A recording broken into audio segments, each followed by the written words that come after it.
नमस्ते गाइस, जय हिंद। कैसे हो आप लोग सब। आज हम लोग बात करेंगे डिजिटल डिवाइड इन इंडिया के बारे में। पहले तो मैं आपको बताऊं डिजिटल डिवाइड है क्या। देखो, लास्ट ईयर आप लोग को पता है कि लॉकडाउन वगैरह रहा, सब घर में रहे एंड ऑल दैट। सारी चीज़ें ऑनलाइन हो गई, ऑनलाइन क्लासेस हुई, ऑनलाइन काम हुए, वर्क फ्रॉम होम हुआ, सब कुछ हुआ। बट इसमें सबसे बड़ा एक प्रॉब्लम क्या सामने आया कि डिजिटल डिवाइड इंडिया में बहुत है। एक तो पहली बात तो 50% इंडिया की पॉपुलेशन ऐसी है जो इंटरनेट से कनेक्टेड है, 50% नहीं है। और ये जो डिफरेंस है ना, ये थोड़ा और बढ़ गया आफ्टर लास्ट ईयर्स लॉकडाउन। उसका रीज़न सिंपल सा ही है, बहुत सारे लोग ऐसे थे जिनकी नौकरियां चली गई, तो वो लोग स्मार्टफोन अफोर्ड नहीं कर सकते बच्चों को ऑनलाइन क्लासेस देने के लिए, या फिर अपने खुद के काम करने के लिए लैपटॉप अफोर्ड नहीं कर सकते।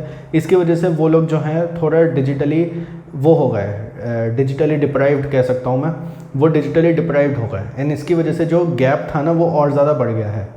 जो लोग अफोर्ड कर सकते थे, जो लोग अफोर्ड नहीं कर सकते थे, उनके बीच में बहुत ज़्यादा डिफरेंस आ गया। इसकी वजह से बहुत बड़ा एक डिजिटल डिवाइड बन गया इंडिया में लास्ट ईयर के बाद। ये बात आप लोग मानोगे कि 2016-17 में जब से जियो आया, तब से बहुत सारे जो पेनिट्रेशन था डिजिटल इकॉनमी का, इंटरनेट का, वो बहुत ज़्यादा बढ़ गया इंडिया में। बट 2020 में कुछ चीज़ें ऑल्टर हो गई। जैसे वो कहते हैं ना, इनकम इनइक्वालिटी जो बोलते हैं कि rich are getting richer, poor are getting poorer, कुछ ऐसा ही हुआ डिजिटल वाले इसमें लास्ट ईयर लॉकडाउन के टाइम पे। बिकॉज हुआ क्या कि जो लोग अफोर्ड कर सकते थे वो सब आगे बढ़ गए लाइफ में, जो नहीं कर सकते थे वो और नीचे गिर गए अपनी लाइफ में।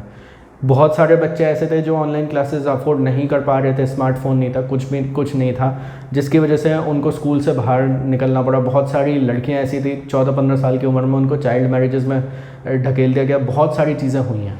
अब ये एक तो हम ह्यूमैनिटेरियन ग्राउंड पे भी देख सकते हैं, भाई पावर्टी थी और भी अलग अलग चीज़ें थी।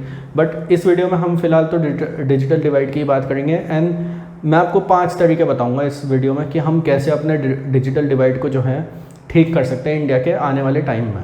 पहला पॉइंट होगा 4G and 5G connectivity and broadband connectivity all over India. Last mile connectivity, अगर आप मैं शॉर्ट में बोलूँगा लास्ट माइल कनेक्टिविटी।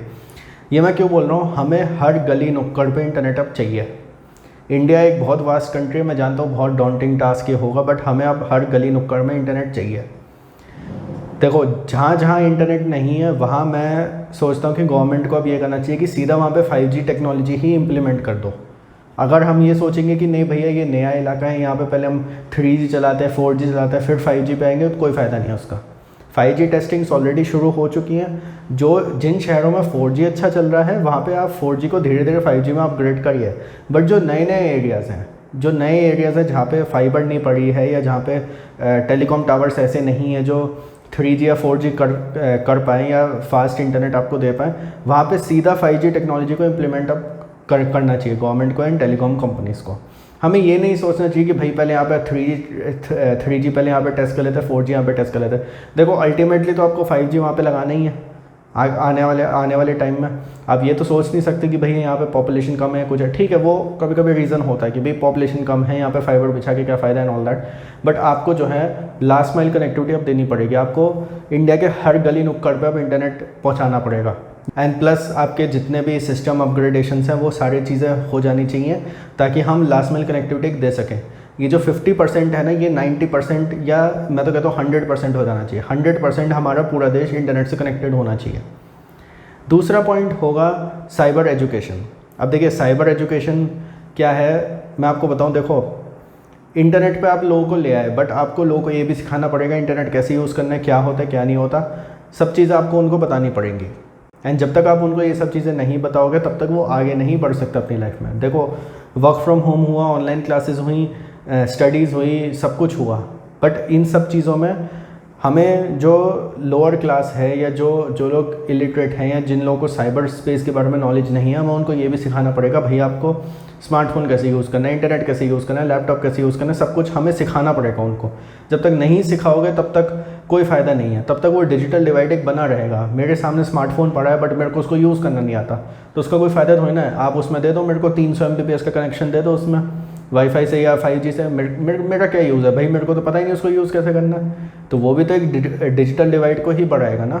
तो आपको साइबर एजुकेशन पे भी ध्यान देना है कि आप कैसे एक इंसान को आप एजुकेट करो जिसको साइबर स्पेस के बारे में या इंटरनेट के बारे में नहीं है नॉलेज, कि भाई आपको चीज़ें कैसे यूज़ करनी है, कैसे अपने आप को सेफ़ रखना है, कैसे अपने आप को फ्रॉड से बचाना है, कैसे ऑनलाइन क्लासेस लेनी है, यूट्यूब यूज़ करना है या ऑनलाइन ऐप्स यूज़ करनी है, अलग अलग एप्लीकेशंस यूज़ करनी है, कुछ भी वॉटएवर।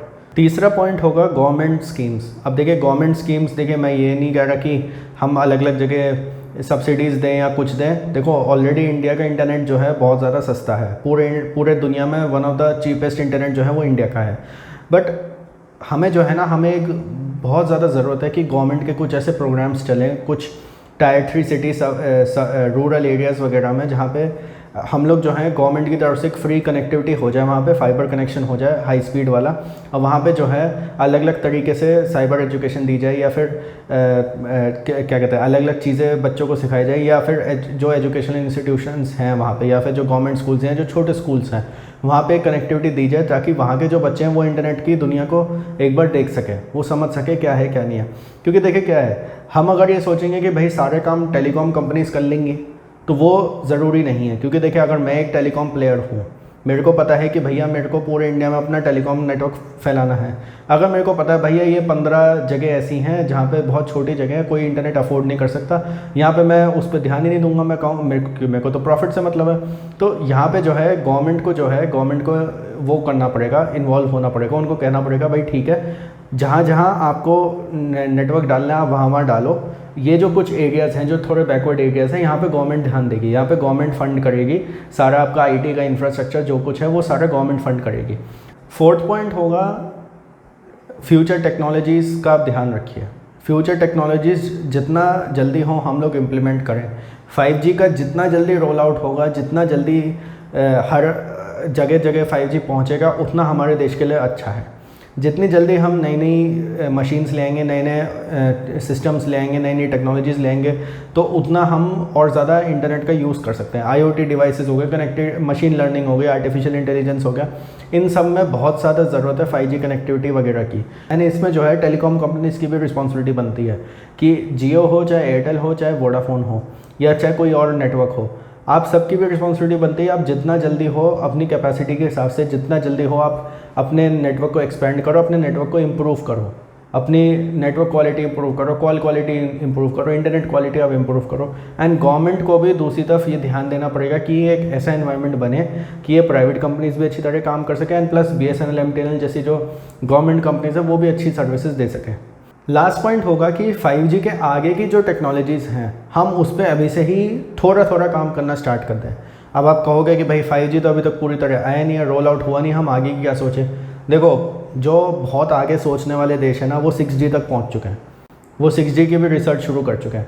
मैं ये नहीं कह रहा हम कुछ इम्प्लीमेंटेशन करना स्टार्ट करते हैं, बट हम कुछ रिसर्च करना स्टार्ट कर सकते हैं। जैसे to give you an example, Starlink जो प्रोग्राम है इलॉन मस्क का, जिसमें वो अभी $99 ले रहे हैं, आप रजिस्टर कर लो, बट उसमें भी बहुत पंगे हैं। 2022-23 में तो वो आएगा। फिर उसमें भी ये है कि आपने एप्लीकेशन दी, आपकी एप्लीकेशन एक्सेप्ट होती है नहीं होती है, ठीक है। फिर उसके बाद आपको 40-50 हज़ार रुपये का कोई एक किट खरीदनी है, जो आपको एक छाता लगाएगा छत पे और वो राउटर से कनेक्ट करेगा, फिर आपके पास वाईफाई आएगा। लेटेंसी डाउन टाइम का भी कुछ चक्कर है उसमें, हालांकि बोल रहे हैं कि सब कुछ अच्छा रहेगा, बट ये जो सारी टेक्नोलॉजी ना, सैटेलाइट इंटरनेट हो गया, स्टारलिंक हो गया, कुछ ऐसा, और भी एयरटेल वगैरह भी सोच रहे हैं कुछ ऐसा प्रोजेक्ट वगैरह करने की। ये जो सारी टेक्नोलॉजीज़ हैं, इसको जो है गवर्नमेंट को भी पुश करना चाहिए। क्योंकि देखिए क्या है, 6G टेक्नोलॉजी हो या फिर स्टारलिंक जैसी टेक्नोलॉजीज़ हों, ये क्या होता है कि ये आपको जितना आप इस पर पुश करोगे ना, देखो मैं जानता हूँ हम लोग बहुत मामलों में हम लोग बाहर के देशों से पीछे रह जाते हैं, बट कुछ मामले ऐसे भी होने चाहिए जिसमें हम उनसे पहले आगे निकल जाएं। अब ठीक है, मैं जानता हूँ 5G के मामले में बहुत सारे देश आगे, बहुत सारे देशों में चल रहा है 5G, हम लोग अच्छी तरह रोल आउट कर लें, अच्छी तरह सब कर लें, उसके बाद हम ये कर सकते हैं कि हम 6G में सबसे आगे निकल जाएँ, सबसे तेज़ हम लोग रिसर्च कर लें, सबसे आगे हम लोग रहें 6G के मामले में। इसके अलावा जो है हमें एक इस चीज़ पर भी ध्यान देनी है कि अफोर्डेबिलिटी ऑफ मोबाइल फ़ोन्स कितनी हो रही है हमारे देश में। क्योंकि देखिए, जो अगर हम फ्यूचर टेक्नोलॉजीज़ की बात करें तो हमें ये भी देखना होगा कि हमारे यहाँ स्मार्टफोन के प्राइसेस कितने हैं, क्या है क्या नहीं, स्मार्टफोन की क्या क्या टेक्नोलॉजीज़ हैं। हम लोग उन टेक्नोलॉजीज़ को भी जब इस कम्युनिकेशन के साथ इंटीग्रेट करेंगे तो हमें और अच्छे रिजल्ट्स वगैरह मिल सकते हैं। तो 6G टेस्टिंग हो, एंड मैं आपको एक चीज़ बताऊँ, स्टारलिंक जो एक वो है ना प्रोजेक्ट, ये तो एक ऐसा प्रोजेक्ट है मेरे हिसाब से फाइबर बिछाने की जगह ना, जो भी रूरल एरियाज़ हैं ना पूरे इंडिया में, जहाँ पे आप फाइबर बिछाना थोड़ा मुश्किल है, कुछ भी है, मैं तो कहता हूँ गवर्नमेंट को जो है ना इन सारे रूरल एरियाज़ में, इन टायर 3 सिटीज़ में जहाँ पे थोड़ा फाइबर वगैरह का चक्कर है, इन सब जगह स्टारलिंक प्रोग्राम को जो है इम्प्लीमेंट कर देना चाहिए थ्रू देयर ओन फंड्स।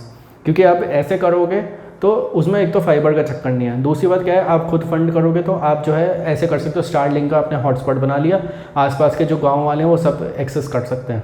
या आप ऐसे कर सकते हो भाई, आपने स्टारलिंक के कुछ नेटवर्क्स वगैरह लगा दिए, वहाँ पे राउटर्स लगा दिए, हॉटस्पॉट्स लगा दिए, अब आप उनसे मंथली कुछ 50-100 रुपये ले लो, क्योंकि भाई देखो गाँव वाले हैं, थोड़ा थोड़ा उनसे पैसे लो, आप सब्सिडीज़ दो।